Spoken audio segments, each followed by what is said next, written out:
Yo, what's going on, guys? Welcome back to the CW Clinic. My name is Chris. I'm your host. If this is your first time listening, I welcome you. Thank you for joining us. I have a special treat for you today, but before I get there, I'm going to give you a little bit of insight about this show, especially for our first-time listeners. And keep in mind, we welcome you all. We've been picking up a lot of momentum. There's a lot of new listeners. Guys, thank you for stopping by. I want to explain to you what this show is all about. We are about helping you. We are about teaching you how to save money and time from learning from my mistakes. There are other people on this show, and their sole purpose is to save you time and money by learning from their mistakes as well. So this is a self-development podcast. This is a really awesome show. There is certain things that I'm a little out of the norm, I guess you could say. I do cuss. I am vulgar. I do tell it like it is. I am not politically correct. I will say fuck. I will tell you your head's up your ass because it is. And the reason why I know is because my head was up my ass. So, that being said, welcome guys. Welcome to the CW Clinic. We're on episode 41. I'm really excited. And I hope everyone's having a really good 2020. We're halfway through the month at this point. All you guys better be beating the shit out of your fucking goals. I am on a daily basis. I know you are. Everybody has the capacity to set goals and accomplish them. And if no one has ever told you that in your life, I'm here to tell you that you can. It's okay to accomplish shit. It's okay to be wealthy. It's okay to be a high performer. It's okay to take life by the fucking balls and do what you want to do. So, now that you know who I am, I'm really, really excited to talk to you guys today about the guests that I have here. And I really want to just give a slight introduction to how this all happened before I introduce him. This is going to sound a little weird, but I'm huge into meditating. And like, for instance, today I was meditating at 5 o'clock in the morning in my hot tub while it was 20 degrees.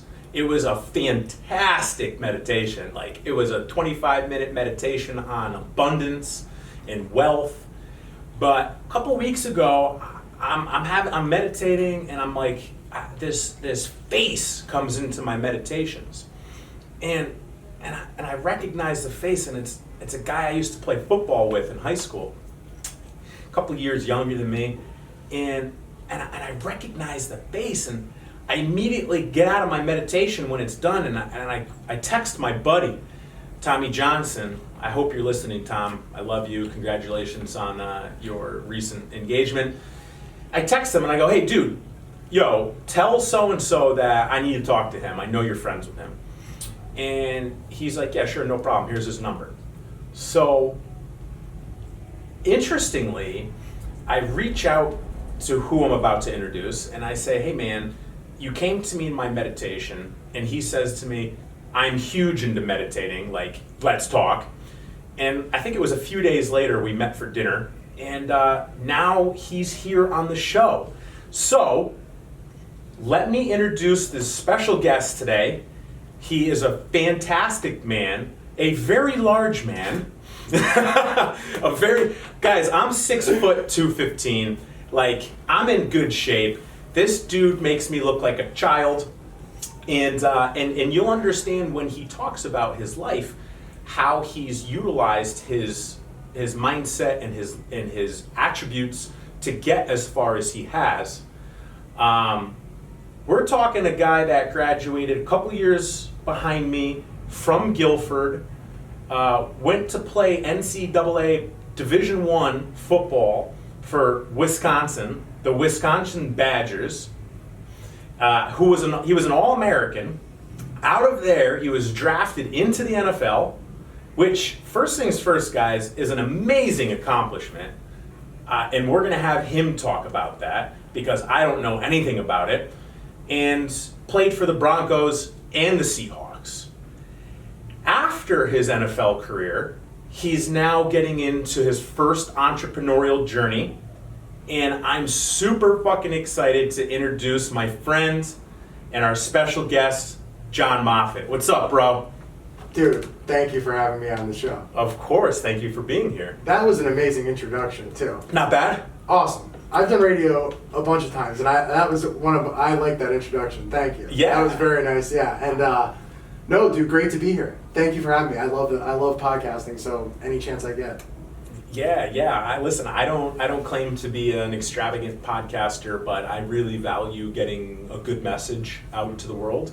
And, after 41 shows, I've gotten a little better at introductions. You know what I mean? Isn't it great the way you grow, though? It's great. Yeah. If you guys haven't listened to my first episode that I put out with Steve Taft about a year and a half ago, listen to the content and the articulation difference from production, like back end and front end, just me being able to speak, I would say better.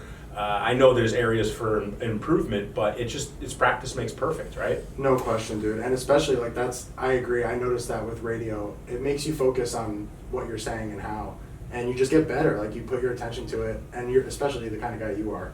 You want to get better. Yeah. So it's cool. Yeah, that was one of my favorite parts about radio. Yeah, that's fantastic. Yeah, and I probably should have added that into the introduction that you were on the radio.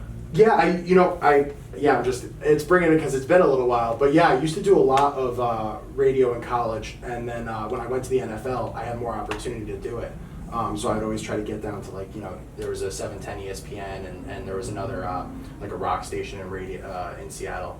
And yeah, there's really, to me, there's nothing else like it because, you're getting to have a conversation with depth, and also people are getting to share in it and hear that because things move so fast, and it's cool to slow it down and actually have a real conversation, Yeah. And I think we had an excellent conversation at Temple Grill, huh? Absolutely. That was a great conversation. Yeah. I hadn't seen you in about 8-9 years. Yeah. We last time I had saw you prior to our dinner was at Tom Johnson's Pig Roast.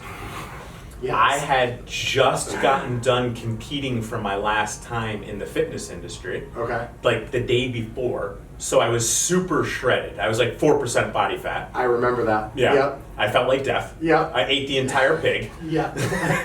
And where were you at in that point of your career? If it was 8, I think maybe 2012? Yeah, I think I had just finished my first year I finished my first year in the league because I was back for the summer for a little while. Mm-hmm. And I was hanging with Tommy, and I saw you. Mm-hmm. And so I just finished my rookie year with Seattle. And playing football, I was probably 325 pounds. You were a big fucking boy. Long hair, big beard. You looked like Jesus. Looked like fat Jesus. Yeah. If Jesus was a monster, but no one ever wrote about that. I think Jesus was regular size. Yeah. So how big were you? So I'm 6'4", and that doesn't change. But my weight, I was at my biggest, my heaviest was probably college, and I was probably 335. At my heavy, around the Rose Bowl, I was 335. But the NFL, you slim down a little more, and I was probably between 315 and 320.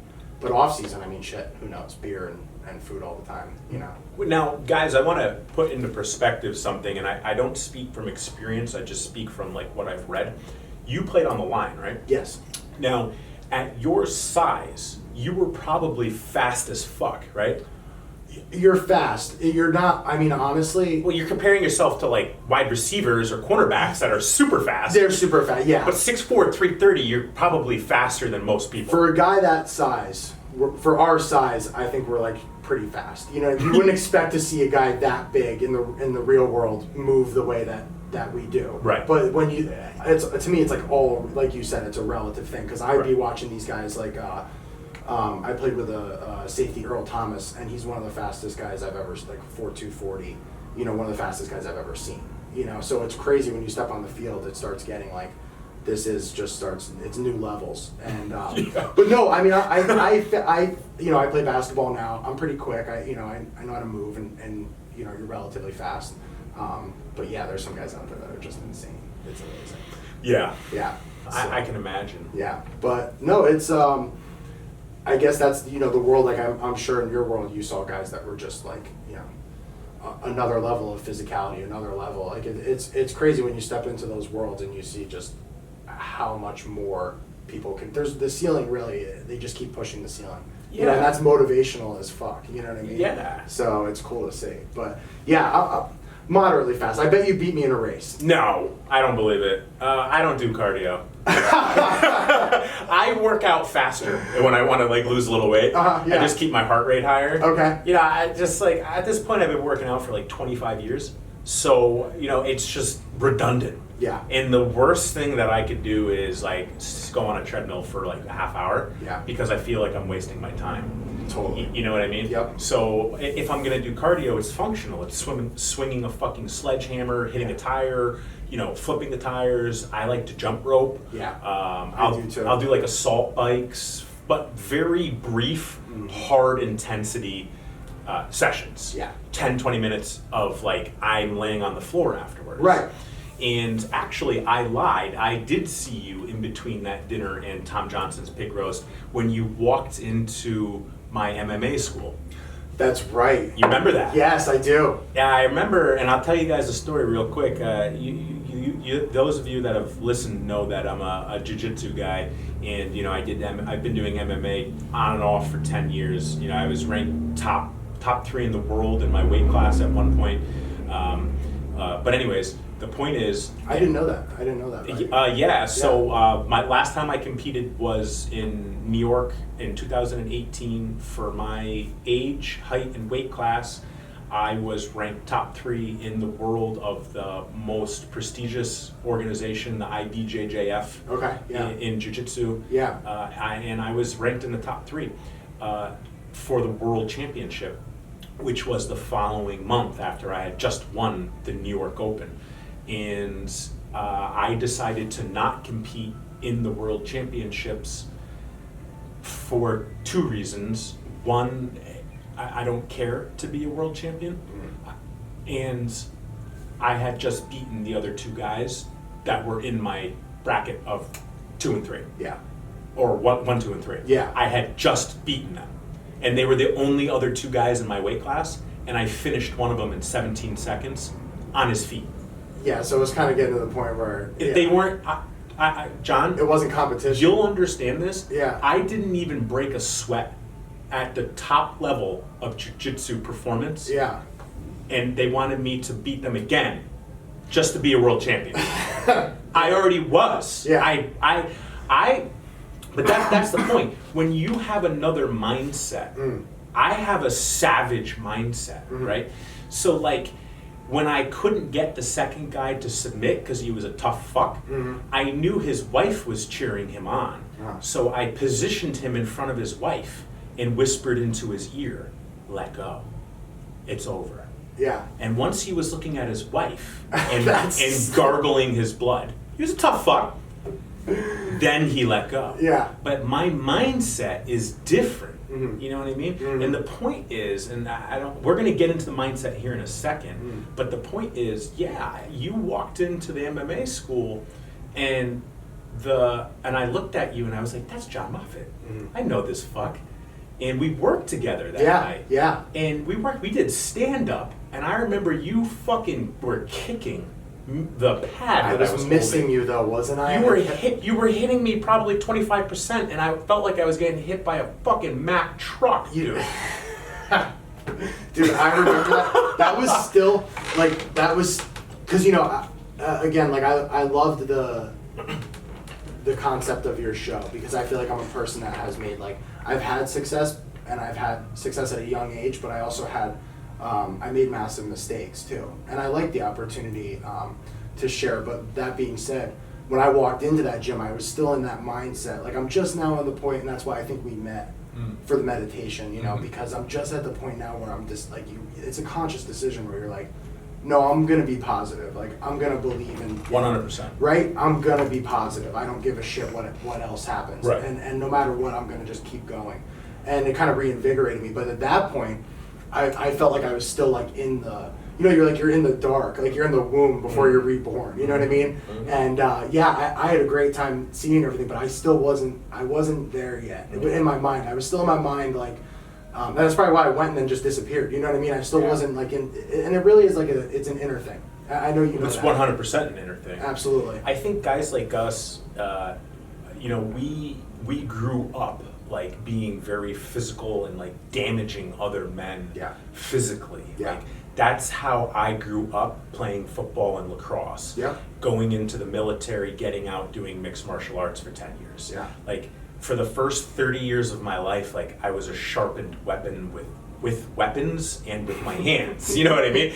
You are very similar in the sense that we both had to stop at one point and realize they are gifts, physical gifts, but the most growth you can find is from within and in your mind, right? I don't want to lay my hands on people. I really don't. Like the last thing I want to do is hurt someone. I really don't. And I can hurt people with my words too. But that's not fun. I rather like be positive, like empower people, help people, teach people, and do as best as I possibly can, i.e. this show. So it's good that you brought it up. It all comes from within, and we've both have been reborn virtually, and we've both been like similar. You're 33? 33. You're 33. I turned 35 in May. I've only gotten into this point in my life in like my early 30s, 30, 31. So I'm different now in the sense that it's not physical anymore. Could I use my physical ability? Absolutely, but I just don't want to. I want to grow within rather than externally. And it's internal and external awareness is what it is. Internal awareness is where we are in our journey, and we're trying to develop it. I completely agree. I look at it now as that all the physicality was actually like preschool for your mind. You know what I mean? Like that was the before, and it helps your mind get strong. It helps you learn endurance. Because pain is something that you need to learn how to deal with, and I think dealing with physical pain first can help you transition into dealing with like mental and emotional pain. So that's that. I agree, and that's how I look at it too. And you're physically, we're physically gifted. But in the modern world, post, your previous life and mine, it's really not, I don't look at it. I see it more. It's funny because I see, you're imposing, so it's more important to realize that and be calm and stuff because people, it has an effect even beyond. You know what I mean? Even just seeing an imposing person. I've always had people just stop and be like, dude, they'll just stop and be like, you're a freak. You're kind of the big deal. Yeah, well, no, just the size. Not even, people not even knowing football or stuff, just, the size and everything like that. But again, that's a psychological kind of thing. And I don't mean to cut you off. No, I was going nowhere. I think it's super important to understand that listening to us guys, like we're both cut from similar molds. We've done different things in our lives, but when you're like a large man, and John is much larger than I, but he's 6'4" or what do you weigh? 280. 280. You're 6'4", 280. I'm 6 foot 215. Generally speaking, when I come across men, I'm larger than them, and it could be perceived as very intimidating when you're a larger man. And I think one of the things that really helped me understand other people was to understand how they view me. Bald, beard, jacked, large. It could be very, just like you're talking about, you could be perceived as very intimidating and very aggressive. Yes. And it's also very easy to make men out like us to be monsters. You know what I mean? Absolutely. It's not difficult. No, it's not. It's like taking the hot chick that like puts her ass up on Instagram and be like, you whore. It's really easy to like paint that picture and I'm just using like contradicting gender assumptions. But the cool part is guys like us, we have the like humbleness and internal, I guess you could say, emotional and internal intelligence to understand that we have more to offer than just being savage, like physical specimens. You know what I mean? It was fun while it lasted. It was. But no, it's true. I told it's crazy to talk about that. That's the thing for me that I'm a little, you want to talk about society. Yeah, please. But let's get into it. Yeah, right. There is this feeling of like, wanting to always control and harness masculine energy, and it has to be opposed to feminine energy. Yeah, of course, and it has to be controlled. Yeah. But to me, it has to be like internally controlled. Like it starts with you to control internally, and then teach younger men how to control it internally, and be a good example, because there's so few examples of really good men that we get to see posterized in the media. But that at the very least in our community, keep looking to this kind of a thing, where men can be open and talk about that reality. It's okay to be vulnerable. Yeah. Oh, absolutely. And be masculine at the same time. It is amongst men, but I feel in society it is not. Because like I was watching, I was at the gym yesterday, and I was watching Dr. Phil, and there was a woman on there that had sex with her son. And her son was 16 years old. Did you see this, Marianne? Right? I saw it. Okay, what? Crazy. Yeah, well, so she was claiming... like her actual son? Yeah. Her full son? Her full son. So she was claiming genetic sexual attraction, and she was claiming it was a real thing. She even called it GSA, which I was like, all right, it's got an acronym. It's fucking real. Oh, man. But, at the end of it, I believe they sent her to some sort of like little, paradise rehab. Good. Jesus Christ. But I'm saying, I'm thinking in my mind, I go, if this was reverse, because she had never met the son. Oh, yeah. Let me help you out. She never met the son before. Oh. So she had the... That still doesn't justify sleeping with your son. Okay, so she had him, and then after a year, like, they were split up, and she had never seen him until he was 16, and then, like, they reunited, right, Marianne? Yeah. Okay, yeah, they reunited, and then, obviously that, they had sex. So she's on Dr. Phil, bawling her eyes out, because it was, like, 8 years before, and at the end, they send her to, like, this paradise retreat. Like, and it looked really nice. Like, I was even like, I would go to that place and hang out. But then I started to think to myself, what if this was in reverse? Would Dr. Phil be sending this man to... Yeah. And the answer is probably not. And that's an extreme Probably point. Prison. Right, and that's an extreme point, because I don't want to talk about vulnerability in those cases. But I do see there's a smaller, for men, like, it's really... I would love to see more of like this, you and me, like, because this is where good things can come out. Because for the most part, men showing vulnerability to the outside world is either met with "you're a pussy," or I don't really know or just ignored. It's usually written off to me. Well, raised as a man. Like I was raised like my dad beat the shit out of me. You know what I mean? Like you don't talk about your feelings. Shut the fuck up. Like. You're a man, go outside and fucking cut some wood. Yeah. You know what I mean? Yeah. I was raised very strict as a male, like tough fuck. Yeah. You know what I mean? And I think what I'm getting at is I think that is actually kind of leaving society these days. And I think a big piece of it is how soft everything is getting. Men are becoming disempowered masculine primarily by masculine females. Yeah. Crazy the masculine females. I don't go out very often. I really don't. I don't go out. First things first, I'm in bed at like 8 o'clock at night. So like when people are out, I'm sleeping. Yeah. Which is also the reason why I've gotten this far in life. No question. You're out partying, I'm getting ready to fucking take over. No question. But the point that I'm getting at is, I look around at these fucking dudes, and I'm like, what happened? Where did you go? And it's okay. Listen, if that's how you want to be, I respect that. I'd have nothing against that. But what I'm saying is, where did the masculine energy go? Yeah. I think it's fucking gone, dude. You're like, that's the thing and again, you look at us and we're two guys that came out of like the epitome of masculine dens. You know what I mean? I think it was the end. Yeah, right. And because I wanted to talk about, I was like, what am I going to talk about on the show? And I don't like to think about too much, but there's certain things that I always find interesting. And one of the things that I was, the bubble. You lived in a bubble, I lived in a bubble. Yeah. And then we got out of the bubble. And you kind of look around, you get to see things with like different eyes. And I saw things with like really different eyes, because I was being treated differently too. Like I was not treated like everybody else, you know what I mean? So I didn't get to understand how... What do you mean? What do you mean? I don't think I was ever, now I feel like I'm treated like a white male. Got it. Before, I was never treated like I was John Moffitt, and I was a professional athlete. Oh, you had a special treatment.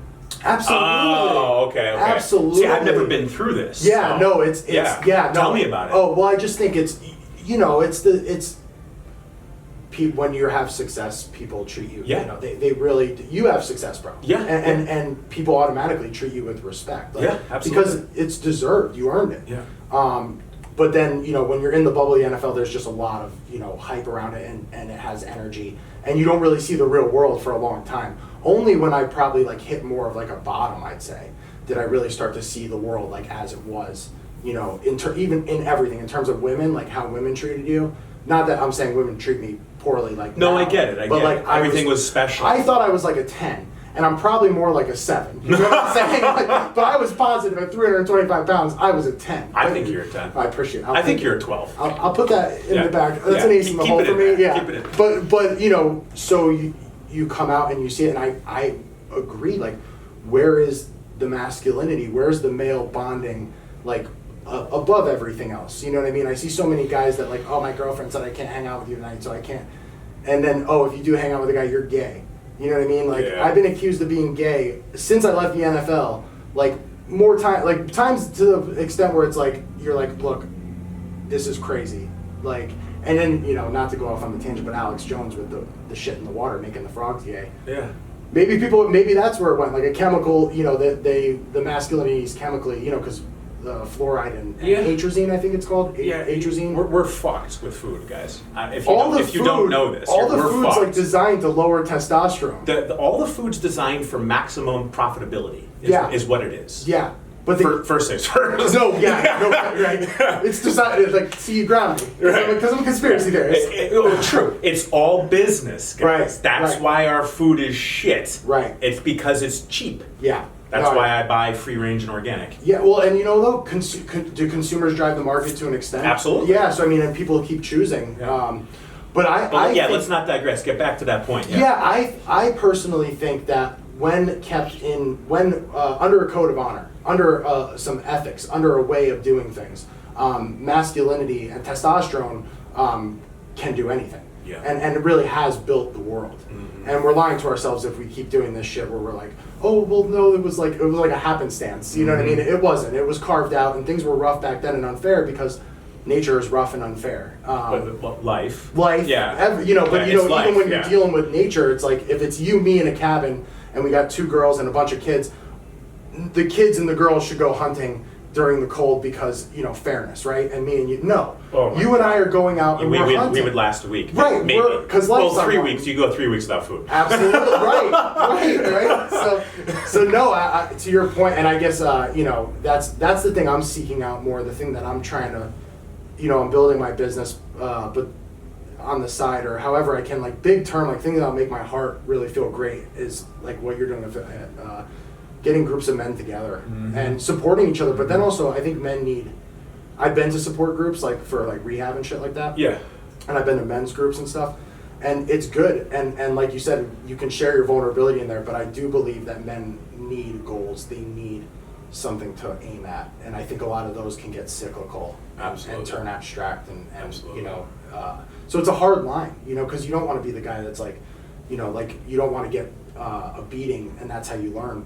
But I have found my dad saying to me at times when I was just not doing shit, just do something, right? And that is a simple masculine answer, right? And it works for us, right? So it's a weird balance, don't you think? Of I do, yeah, I do, and and I think it is funny. We had no clue that this conversation was coming, and this is I have this conversation on a daily basis. Okay. For those of you that are listening, most of you probably know my girlfriend, and her business that she runs online through Instagram is empowering feminine females. And we have the discussion of energies on a daily basis. And one of the reasons why our relationship is so successful is because I'm so masculine, it pushes her into her feminine. In her last relationship, she was intermasculine, right? I don't know the guy or anything, but what I do know is in society now, females, in my opinion, are pushed into their masculine because the males have become feminine. And that's, like I said, it's okay. Like if that's who you are, even if you don't know, and there's a lot of you that don't know, because it sticks out like a sore thumb to guys like us. Yeah. And that's cool. Mm-hmm. It's okay if that's who you are, but it has really diminished the amount of masculine males. And a lot of these younger females, when I say younger, I mean early 20s, teens, they're in their masculine or they're disempowered feminine because the masculine energy among males has really just gone by the wayside. And the guys that were raised in the 80s, or maybe even the Gen Xers in the 70s and 80s and 90s, were kind of rare breeds. Yeah. And when you have the understanding of how energies work, masculine energy isn't better than feminine energy. No. It's the polar opposite. And that's why a relationship full of masculine and feminine energies in a typical gender of male female. Mm-hmm. Yeah, right? Don't you dare say cisgender. Yeah, I don't even know what that means. But like in this example of I don't know what the right way of saying it is, but a typical or a traditional relationship of male-female, if the male is masculine and the female is feminine, those relationships are awesome. Yeah. Right? I've been in relationships with masculine females and they want to like volley for lead. It's not the female's job to lead the relationship. Yeah. Now, it doesn't mean that women can't lead. Don't take my words out of context. They can certainly lead. I've met them. But it's the male's job as the masculine to lead. Yeah. For instance, talking to your girlfriend. Hey, babe, what do you want for dinner tonight? Oh, I don't know. Perfect. Yes. This is where we're going. Yes. Yeah. That one's been going on for about 1,000 years. Though. That is the perfect example for a man to step the fuck up, pick where you want to go to dinner, take your girlfriend there, open the fucking door for her, pull the seat out if you're a gentleman, and take her to dinner. Yeah. You're being in your masculine and you're leading the relationship. That shit is fucking gone. Yeah. You nailed it. It really, you nailed it when you said they compete, because that's what I feel now. I feel like I'm competing with masculine women, and I don't want to compete. No, with women. no, they're not. You know, I really don't. I really have recently been like, and that's just a side thing, but I'm really trying to compete with myself lately, and it's been going. Yeah. It's great. But yeah, and that's the thing. I think it's like, what is it? The animus. Where like we all have this like the yin and yang. Yeah. You know, we all have a little feminine in us. Like, absolutely. You know, and the women have a little masculine, just like the yin yang sign. And when you let that little bit take over, that's like the animus take over. You know, you're out of balance. That's what I see. And you know, women, I think, I don't ever. I'm never a person to say like women should stay in the kitchen and they should like because to an extent I like to fuck cook. Oh, I do too, but that's the point. Exactly. And to a really good extent, like I'm a guy that would love traditionalism to come back, but I think it's dead. I think traditionalism is gone, and we need to move forward. I found it. Have you ever heard of MGTOW? No, what's that? Oh man! So when I was really, Marianne, is that you? No, that was me. Chris, you center. It was my alarm to eat. My phone is on silent, and the alarm went through. The alarm goes through. It has to, I think, right? Yeah. It's with alarm rolls, Yeah. but yeah. Where were we? Oh, you were talking about the yin and the yang of the traditional relationships. I think traditionalism. You know. So MGTOW. Yeah. So yes. So when I was, because I got out of a bad relationship and I was in the dumps for a while, I didn't realize it took me like 3 years to get over this relationship. I was in the relationship for 4. It took me 3 to get over it. I was like, that's crazy. But I was it's okay. Oh yeah, it's you take your time. Like, but when I was in the dregs of it, it was right around like 2014, 15, 16, and this is when YouTube was like hot. Like when YouTube was like all the alternative shit. Like real media had never gotten there yet. And MGTOW started, which is a group of men called Men Going Their Own Way. Okay.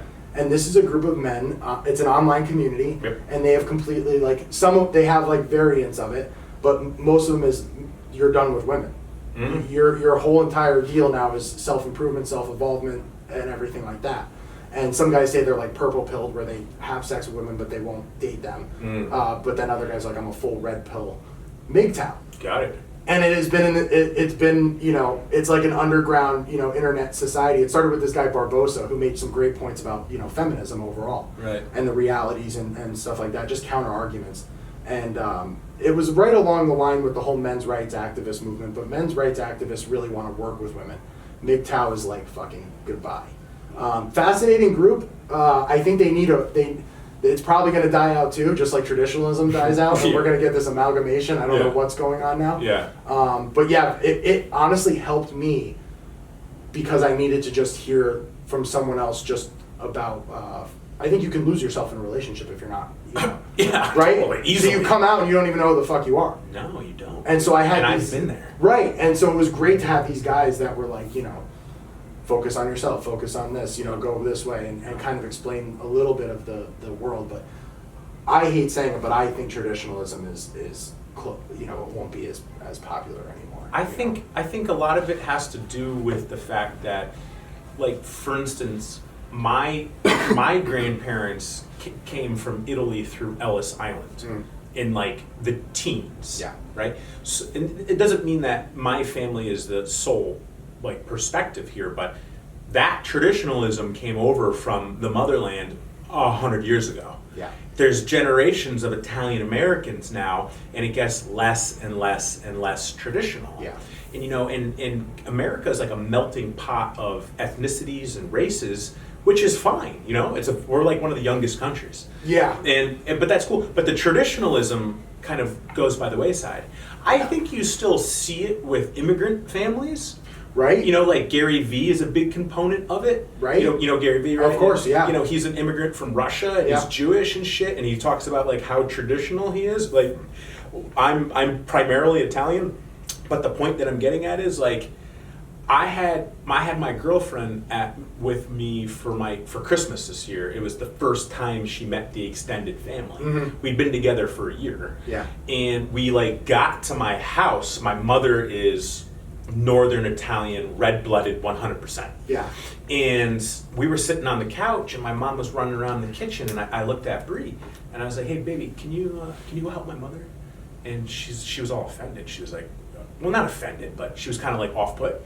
And she went in the kitchen and she helped my mother and so on and so forth. And Christmas Eve dinner was done, and the next day we were driving north to Maine on Christmas morning to go to her family, and she brings it up to me. She goes, "Hey, Chris, listen, I was a little upset that you didn't help too." And I was like, baby, my family's traditional. I know, right? Italian males aren't in the kitchen. Yep. So, yep. We do nothing other than eat we just and eat. get pampered. If we help cook, we'll burn calories and have to eat more. Right. So it's important we don't do anything. Right. And just eat. So I had to explain to her, like, traditionalism, and it's not that she doesn't respect it, she just didn't know. Now, what's her... French, Canadian, and British. Oh, but they're not French is laissez, British, and Canadian. Laissez-faire. Yeah, right? exactly. They're not traditional. So, like, when we got to her parents' house, I'm in the kitchen. Like, sure, I'll cook. You need me to clean up? Sure, no problem. But in a traditional family, Italian males do nothing. Yeah. Other than eat the food. Yeah. No, it's it.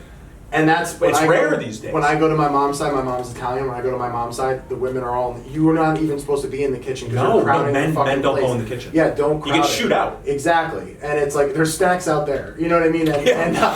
But yeah, put the fucking football game on. Yeah, or the Cowboys playing. It's almost like we need to come to the table and have like a discussion of balance of power, or maybe every individual relationship needs to come to the table and be like, all right, babe, like I do this, I do this, I do this. What do you do? Yeah. And really be like, okay, is this an equal input output? Right. Are we like that's what I think is. Right. If people Agreed. do that, yeah. Agreed. Yeah. Can we have a time check? It's 10:35, so. Okay, so we're going to reel it in after this, and we're going to talk mindset. But before I go into that, I'm having some of my best friends, they're a little bit older, they're in their 60s, some of my best friends over for brunch in a couple of weeks. And Bree and I are going to host at my house. And in this situation, Bree and I will both be hosting in the kitchen, cooking, cleaning. Yeah. I don't run my house traditionally. Yeah. I don't care. I live on my own. I have to cook, I have to eat, I have to clean up, whatever. Yeah. It's just what I do. Oh, my girlfriend's here, great, she'll help. Yeah. But The point is, like, we know that we're both hosting. So we're both going to be serving our guests. Yeah. Our guests, I don't want in the kitchen. No. No, you sit down and be hosted. That's out of control. Right. Yeah. Sit down, be hosted. No, you're not doing the dishes. No, you're not. Okay, you want to put the napkins out. Okay, fine. Yeah. But the point is, it's understood that that's how I run my house. Mm-hmm. And it's understood that that's how traditional families are traditional. And like that being said, I'm happy that we talked about that. But I think it's really important that we talk about mindset. And I really want to offer some very valuable knowledge to everyone here listening when it comes to mindset. And I think that you being able to explain what it took for you to come up through into the NFL, and then talk about how you're starting your first entrepreneurial journey and how it's all relevant. And before I lay it up to you, John, let me explain this to the audience. There is a shitload of data produced over the past probably about 70 years that top tier professional athletes, special operations like Navy SEALs, Rangers, Green Berets, Army Special Forces, Delta Force, combat controllers in the Air Force, and entrepreneurs. So you're three: entrepreneurs, special operations, and top level like NFL playing athletes. All are test subjects in the same groups because our mindsets are wired the same. It is, I will do what I need to fucking do to get it done. I don't have excuses. I'm gonna do it. Yeah. And that's how you become successful. Whether picking up men and slamming them into the fucking ground because you're a lineman in the NFL, or having a business or four with 30 plus employees and millions of dollars of revenue, and guys, that's just the entry level to success, or starting your own first entrepreneurial company. So on that note, can you take us through your mindset a little bit, like growing up and where you're at now when it comes to like hard work? Yeah, absolutely. That was a great layup. Yeah, I totally, the thing about, to me, like success, and when I wanted to go to the NFL, like I probably knew when I was a kid, but I wouldn't tell anybody. Really? Yeah, I wouldn't say it, Fear. Well, yeah, just I didn't want anyone's opinion on it. I just wanted it to be mine and I could work for it. So it's like something kind of you keep, secret in yourself, and you build out this kind of space, this like world. And you realize, you start playing the game when you decide it, and you start going further and further, you have to make sacrifices. And I think you start to make small sacrifices, and then you start to make big ones, because at the end of the day, you realize that if you're going to say, I'll do whatever it takes to get this, okay, then do whatever it fucking takes. And if that means losing relationships, if that means sacrificing your body, if that means sacrificing your time, you're going to give up all of it. Like the weekend never meant shit to me, because I played on none of that. It's funny how things don't be a regular person. Yeah. You're not a regular person anymore. You know what I mean? Like, be a person that does whatever is needed to be done, and you'll start to see things. You don't live regular. I'm sure for you, like, you don't look to the weekend like it's your big time to be off. I'm not off. Exactly. I'm never off. I haven't been off in fucking like 17 years. Exactly. And that's the thing, and that's that high level of performance. And really, recently I've started embracing like competing with myself, and because I think it helps with self-improvement and everything. But you'll blow yourself away with the levels that you can reach if you're willing to do anything to get something. And that really, to me, is all it's about. So early on, I didn't say anything. And one of the toughest decisions early on was at 16 deciding to go to Notre Dame. Because you played Guilford football, right? I played Guilford football, and then I transferred to Notre Dame after my sophomore year. And really, it was a decision where I was like, if I want to play ball at the next level, I don't think I can do it from here. You know what I mean? Yeah, we didn't have a very good... Yeah, and I didn't like Nevisor at all. Dude, he was terrible! Dude, he was an asshole. And I was like, all right.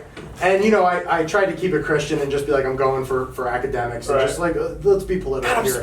Pause. I'm so happy to hear that from a fucking top performer. I couldn't stand him. And I'm not a advisor. negative person, Yeah, but he no. was a terrible coach. He was an asshole. Yeah. On the last day of school, he like came up like a classic like asshole shit. Like last day of school comes up to you and is like, "I know you're leaving for football." It's like, well, no shit, bro. Yeah, look at me. Yeah, I'm like, this is stupid. So anyways, I went to Notre Dame and that's when I started to really turn up. Like when I went to Notre Dame and I was like 16, 17, I was like, all right, time's ticking. Like you gotta fucking go. So that's when I really took my weight. I always noticed in my career I had these these jumps, where I'd like jump high, like get an exponential growth and then keep going and then, and so that was then and really I played great and had a really good combine performance in high school and Did you? yeah, I ran like a 5 40 and like this is when I was fast. At College. 330? No, 275. Oh, excuse me. Yeah, in high school I was 275. I was lighter, 5 pounds lighter. But yeah, then college was like another animal. College like just amped it up because now you're around guys that are just like you. Like there's no more, like I was big fish in a small pond in college. Now it's like, dude, these guys. My first college game was so fast. You know what I mean? It was so fast that I'll never forget after that game. We were playing some bullshit team. I don't even remember. And I remember, UConn. yeah, and I was I was a freshman and I got in for like a game, and it was so fast. I was like, I don't think I literally went home and was like, dude, can you play at this level? Like, Wow. holy shit! 6 games later, the guy in front of me went down and I was thrown in and I started the rest of my career. So like, What position did you play? left guard. Wow.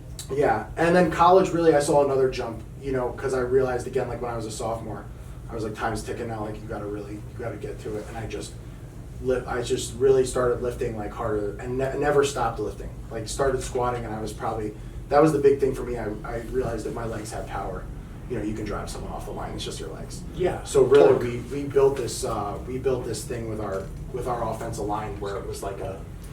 Yeah. Where it was like a gang, and we challenged each other in the weight room. I mean, we had guys that were squatting like 700 pounds. Fucking A, I man. was doing 650 myself. Fuck. I got my bench up to like 450, and I was cleaning probably like 335, 340. Wow, that's impressive. We were going hard, and it worked. You were cleaning a full-grown man. Yeah, On yeah. the line in the NFL. Because I tore my pec my junior year, and I had a hernia as a result of it the year after. So you start to get injuries, and you realize, dude, my legs are powerful. I'm good. Yeah. So then I got drafted, and the NFL was like the whole next thing. I actually started my rookie year, but blew my knee out 8 games in. And that really, without me knowing it, that was probably like the end of my career. NFL? Yeah. I played for another year after, and I retired my 3rd year. But that was like, that knee injury was pretty, you really can't break your knee in half and like keep playing football. You know what I mean? I think, and I don't mean to interrupt you, but from speculation, you really have to put into context, like you're going to the most elite level of football. How many people make it into the NFL that start playing Pee Wee football? Yeah. 0.0001%. And that's the thing to kind of wrap it up. Like I feel like I had the intangibles. Like I had the size, but a lot of it I do feel like I worked my way into the NFL. You know what I mean? Because a lot of things I just kept working on and kept I wasn't the fastest guy in the world, but I decided to try to be the strongest. You know what I mean? I worked to my strengths and just didn't stop. It's just hard work and nonstop shit. What was it, if you don't mind me asking, what was it like the first time you played in the NFL? Oh, that was fucking crazy. Yeah, yeah, dude. Because college, the first time I played in college, I was like, this shit's fast. The NFL, surprisingly, the NFL wasn't as much of a leap. Like high school to college is a huge leap. I believe it. Yeah, college to the NFL, it was still fast, but I was used to. NFL's faster, but I was already used to speed. College speed to high school speed is just like 2 different games. You were playing in one of the best colleges. Yeah. In the NCAA. Yeah. So and we had a great team and we were good. So going to pro though we played in San Francisco at Candlestick, the old stadium, and I was a rookie. I was playing next to a guy who had he was like a journeyman lineman. He had only started like a few games, and then we had a good center. And yeah, I got my shit rocked. I mean, I didn't get too, I held on, but it was like one of those games where I was like, dude, you gotta tighten up. Usually that's more study, learn more so you can foresee it. But then I started, and then I started coming, into my own. Like my rookie year was rocky. I played some serious fucking D linemen in the league, and anyone in particular? Darnell Dockett with Arizona was one of the top guys. He was making like $1 million a game, and then Fuck! Yeah, dude, yeah, and he was a legit psychopath. Oh, dude, big black guy, the scariest type of guy because there's two types of D linemen, fast and strong. You know what I mean? There's a fast guy who's going to do speed moves. There's a strong guy who's going to just bull right through you. So there's different ways to block those guys. This guy was like both. You know, he's fast and strong, and I gave up like 2 sacks to him. It was the worst ever. And Wow. oh yeah, it was bad. He was really good for the Bengals. What's his name? Dude's been a Pro Bowler for a long time. I played him. Some of these guys, dude, I didn't even, going in that week, we'd be watching film and my coach would be like, oh, this will be a good challenge for you. And I'm like, what are you talking about? And then I'd go look at the guy, you know, they have the book and it has everything in them about the guy. And I'd go look at the guy. I'm like, oh, great. 7 Pro Bowls. He's a 3-time All-Pro. Like, and you got to be ready to go. Are they nasty? Oh yeah, they're just so fast. They've been doing it. You know, it's like you say, you just get better and better and better.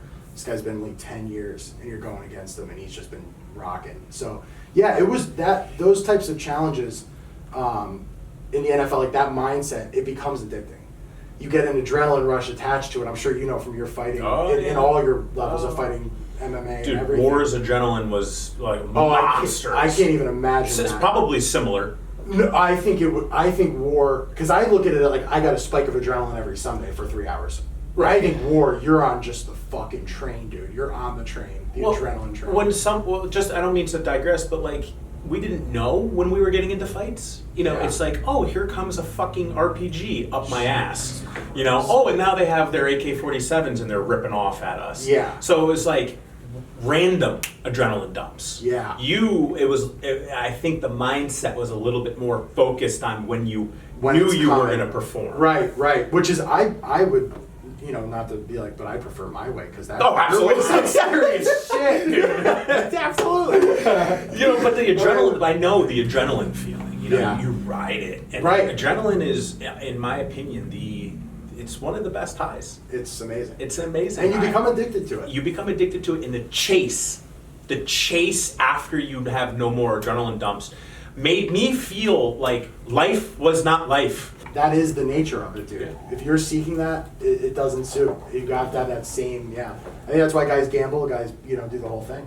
Yeah, so the mindset, so your mindset going into life was very aware. You were aware internally that you had to like fucking go. Yeah. And how does that like bridge yourself to now? So now that you're going into something brand new, you're basically coming from the ground up on your first entrepreneurial journey. How are you ready because of your past? Yeah. No, I think, and you know, that's the crazy thing you always worry about. At the end of the day, you're like, you know what, no one's ever fully ready, but Right. I just get it as best. Right. You get, you know, but yeah, I think with me, you know, football is a game about details and paying attention to detail, and it's also about structure and organization, and you know, those kinds of things, especially then structure and organization around dealing with other people, a team. I see the transition in business, and the thing I've really loved about business is it cuts out all the fat. It's like you can cut out fat and you can get right down to the brass tacks of things, because does it make money or does it not? You know what I mean? Does this work for my brand? Does it not? And that's what I started doing, because originally I started with a truck with like juice and coffee and smoothies and this and that and like all this shit. And eventually I was like, dude, what's your product? Like, who are you? What do you sell? What do you do? Make it simple. You know, you played offensive line, I'll block you. I'll pass block you, I'll run block you. The end. You know, I saw that simplicity, and I really think that that works, you know, so I cut it down and realized, you know, cold pressed juice, you know, that's the thing I want to do, and then going forward with that, do it the best I can. Just keep making it better, and I see a lot of parallels, and that's actually made me, like you said, after the dopamine dumps, dude, you feel like life's not worth living. Yeah. And this is a dopamine dump, it's just a little different one. It's a long drip. It's a slow drip. It's a slow drip. Yeah. Yeah, which is for this point in our lives, I think that's the best thing that could be, because you can't live like, you know, the 20s forever. No, not 20s are The over. roaring 20s. 20s are over. 30s are good though. I like it so far. 30s are fucking great. And you know, like, guys, we're on a time schedule today, and we're definitely gonna have John back on. I don't know exactly when, but once you're launched and he does his cold pressed juices, I'm gonna do as much as I possibly can to get as many eyes on him. I would connect you to socials, but there aren't any. Nope. No socials. I'm off. But you guys know where you can find me. You'll see the video to this show on the YouTube channel, CW Clinic, on my personal Facebook, Chris Warnes, and then you guys all know me on Instagram, Chris Warnes1. When we have him back, we're going to discuss more into the business. And I just really want to thank you for being here, your time. Like, I know you're a busy man, and I appreciate you coming here and blessing us with your lessons. Dude, my pleasure, really. I think this is really cool. I really enjoyed it, and I love what you're going for with this show. And I'm excited to come back whenever you can have me. Yeah, thank you for being a part of it. And your insight is fresh, and we appreciate it. And thank you. Yeah, and thank you for being here. And I'd like to have you back in 2020. So Awesome. So beat the shit out of that business. I will. All right, and we'll talk business next time you're here. Come back and bring me something, John. Yeah, I want some fucking Some juice. products. Come here in your truck. So my closing words for you today are: if you want more out of life, grab it by the fucking balls.